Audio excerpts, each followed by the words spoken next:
Bicaralah kepada jiwa perempuan dengan bukti.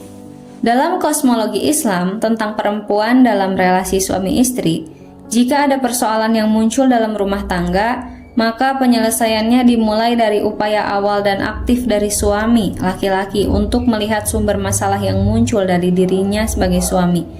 Karena suami adalah imam atau qawam dalam rumah tangganya.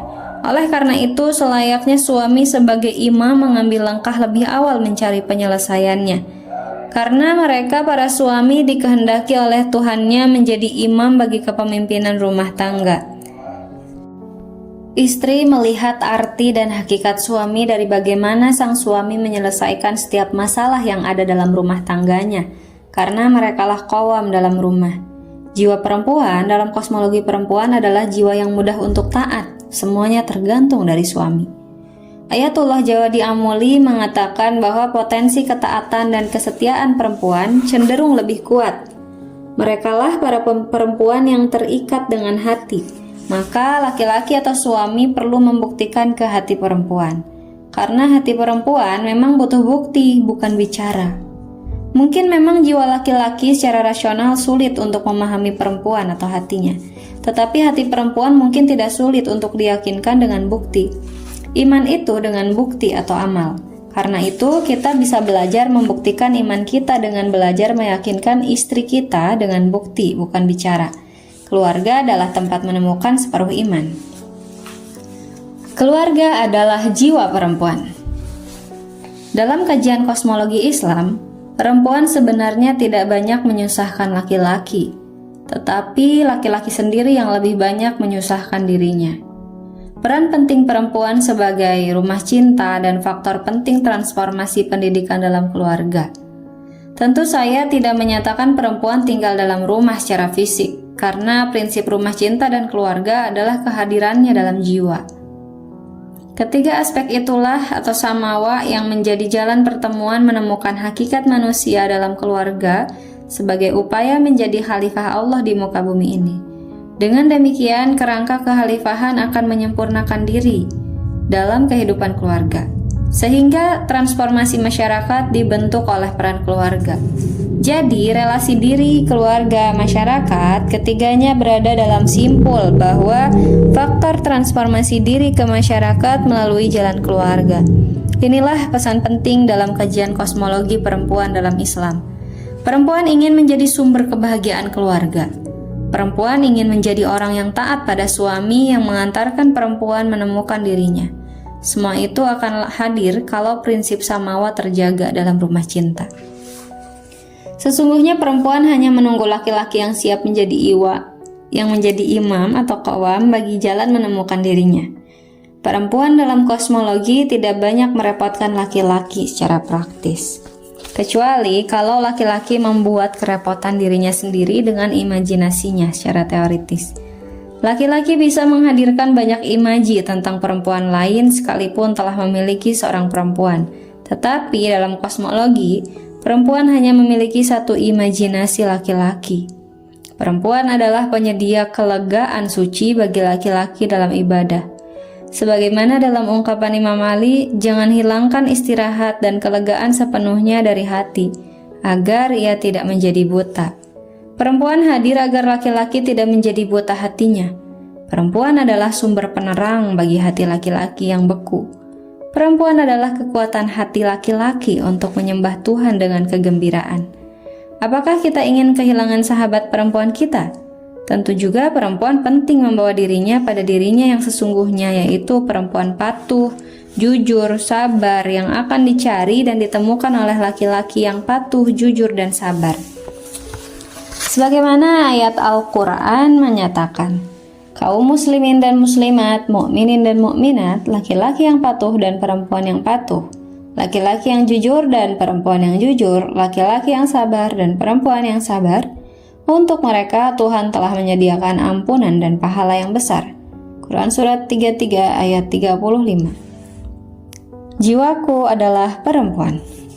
Temukanlah jiwa perempuan pada diri kita sebelum kita meletakkan jiwa kita pada fisik perempuan.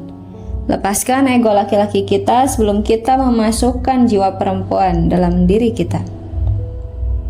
Sebagaimana isyarat itu dapat disimpulkan dari perkataan Ibnu Arabi bahwa laki-laki yang ingin menikahi perempuan, maka hendaklah laki-laki menjadikan jiwanya menjadi jiwa perempuan sebelumnya. Adam alaihi salam sebagai nabi yang suci telah diajarkan nama-nama semuanya, asma'akullaha. Siti Hawa sebagai perempuan adalah nama pertama yang dijadikan tempat pertama Nabi Adam meletakkan rasa cintanya pada Allah. Adam belajar pertama tentang arti cinta Allah yang bermanifestasi pada diri Hawa.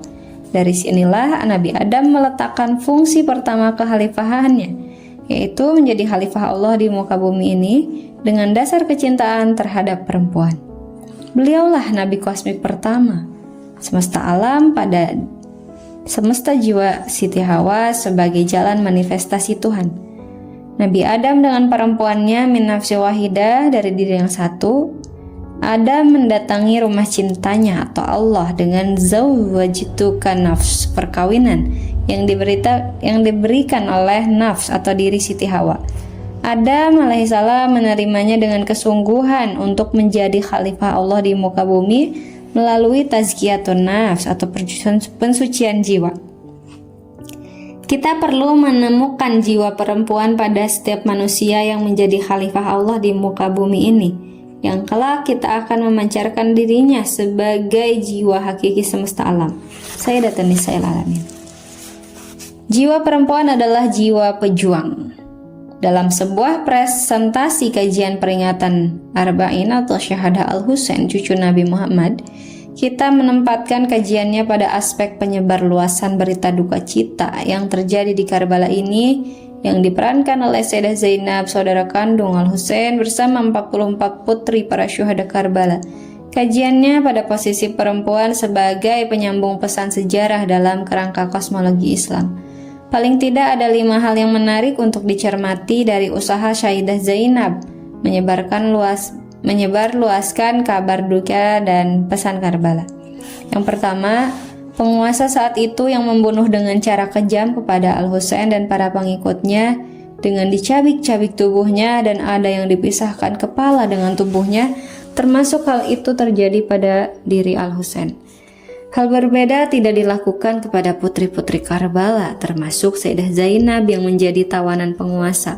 Padahal Sayyidah Zainab dalam pidato panjangnya baik di Kufah maupun di Damaskus jelas-jelas membuat pernyataan tegas tentang kezaliman penguasa terhadap Al-Husain dan pengikutnya di Karbala yang tidak ada bandingannya. Pidato yang jelas mengancam dan melawan posisi penguasa. Mereka para perempuan memang tidak ikut berperang dan tidak boleh diperangi dalam Islam. Tapi mereka para perempuan dapat menjadi kekuatan jiwa para pejuang untuk melawan secara psikologis para penguasa. Perlawanan tidak selalu dengan perang fisik atau keagungan, tapi juga perang psikologis dengan kata dan konsep. Yang kedua, pidato Sayyidah Zainab yang begitu tegas dan keras menyatakan kejahatan penguasa. Teks pidatonya di Kufah dan di Damaskus menggambarkan bagaimana sesungguhnya karakter penguasa yang zalim yang dihadapinya dan menjadi pelajaran buat sejarah masa depan. Pidato Sayyidah Zainab sebagai penafsir utama tragedi Karbala mengandung pesan sejarah yang menggambarkan bagaimana konteks struktur ketidakadilan penguasa. Mereka para perempuan memiliki senjata kata dengan bahasa perasaan atau hati yang dalam. Namun pikiran menangkap rasionalitas persoalan apa yang sebenarnya terjadi. Ada hermeneutika Karbala dalam diri Sayyidah Zainab.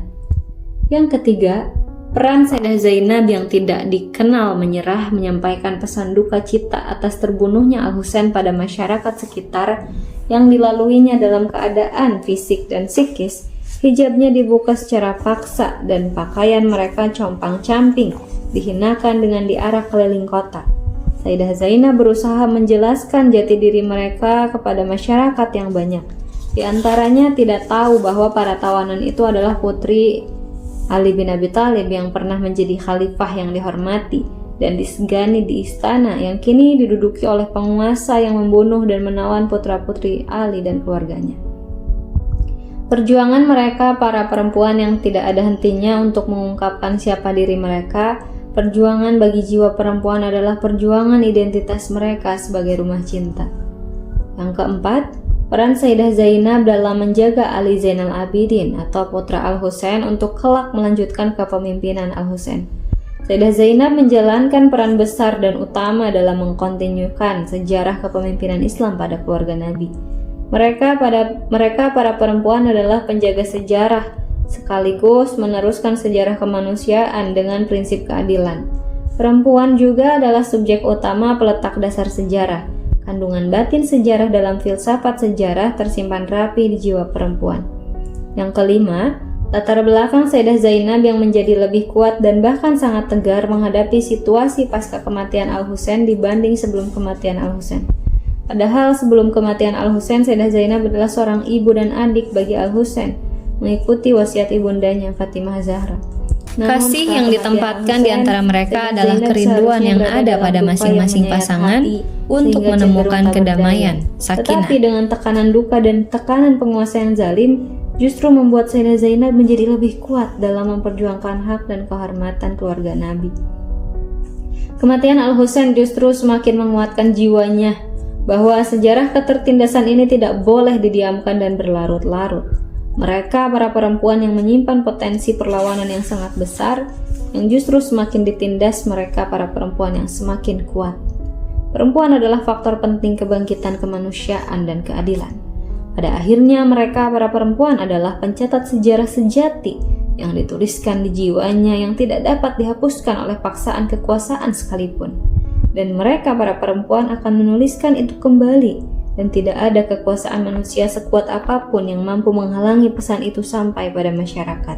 Mungkin memang rujukan intelektual tentang perempuan tidak banyak tertulis menjadi buku pegangan sejarah.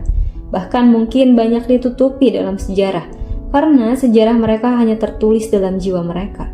Karena jiwa perempuan adalah kekuatan sejarah. Perempuan adalah sahabat sejati sejarah kemanusiaan.